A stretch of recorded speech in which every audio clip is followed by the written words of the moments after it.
Assalamualaikum warahmatullahi wabarakatuh. Perkenalkan, nama saya Dimas Nur Ardiansyah, NIM A2101800026 dari kelas G, Bank dan Lembaga Keuangan. Di sini saya akan mengambil tema yaitu atlet esports yang tabungannya raib sebesar 20 miliar di salah satu bank swasta yaitu Maybank. Berikut ini adalah ulasannya. Winda Lunardi atau Winda Earl merupakan atlet esports dari tim EVOS Esports yang menekuni dunia game Mobile Legends. Belakangan ini terdengar berita jika Winda kehilangan uang tabungan sebesar 20 miliar. Dengan rincian 15 miliar milik Winda sendiri dan 5 miliar milik ibunya. Winda memilih membuka rekening di Maybank tanpa buku tabungan dan hanya mendapatkan laporan rekening koran setiap bulannya. Walaupun sudah menerima laporan rekening koran secara berkala setiap bulannya, tetapi sebaiknya Winda juga harus mengecek saldo tabungannya secara berkala ke Maybank. Menurut informasi yang dilansir oleh CNN Indonesia, buku tabungan dan kartu ATM Winda Lunardi dipegang oleh pihak bank. Hal tersebut tidak sesuai dengan kode etik perbankan. Berbicara mengenai kode etik perbankan, berikut adalah kode etik perbankan atau seorang bankir, yaitu 1. Patuh dan taat pada undang-undang yang berlaku. 2. Melakukan pencatatan transaksi dengan benar. 3. Menghindari dari persaingan yang tidak sehat. 4. Tidak menyalahgunakan wewenang untuk kepentingan pribadi. 5. Menjaga kerahasiaan nasabah dan banknya. 6. Tidak melakukan perbuatan yang dapat merugikan citra profesinya. Pada saat Winda mengecek saldo rekening milik Winda, saldonya hanya tersisa sebesar 600.000, serta milik ibunya saldo rekeningnya hanya tersisa 17 juta.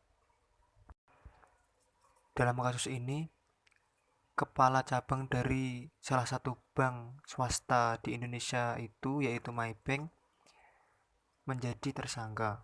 Nah, seharusnya yang dilakukan Maybank adalah menguatkan SOP pelayanan bank.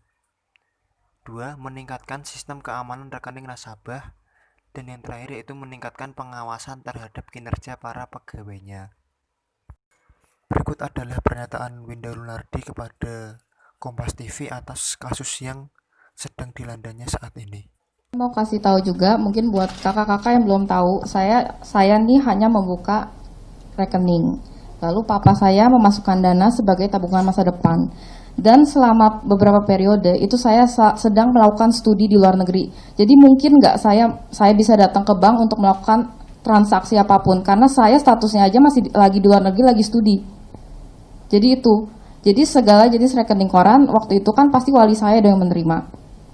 Ya wali-wali saya percaya saja. Justru karena kita percaya Maybank itu aman, ya papa saya kan ada menambahkan dana untuk tabungan gitu. Emang statusnya hanya untuk tabungan gitu kak. Jadi segala perputaran uang dari rekening saya itu yang perlu dipertanyakan kenapa bisa ada. Otorisasi saya nggak pernah kasih otorisasi. Gimana mau kasih otorisasi juga? Saya lagi di luar negeri lagi belajar. Jadi makanya kayak gimana sih sistem keamanannya gitu loh. Saya mempertanyakan itu. Dan ini nggak pernah terjadi di bank-bank lain, hanya di Maybank ini saja gitu.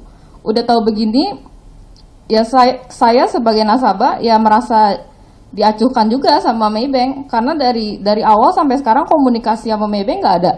Tiba-tiba dia hanya muncul terus mengatakan keanehan-keanehan tersebut. Padahal kita sebagai korban nasabah kita udah melapor loh, buat tiket laporan dan menanyakan awalnya pada Maybank.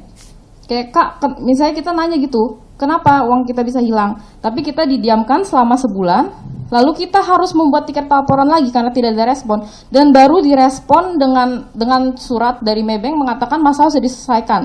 Kita sekalipun nggak pernah diajak bertemu membicarakan hal ini tuh nggak pernah. Padahal kita korban gitu, murni korban. Uang saya hilang, uang keluarga saya hilang. Jadi itu yang kita pertanyakan selama ini.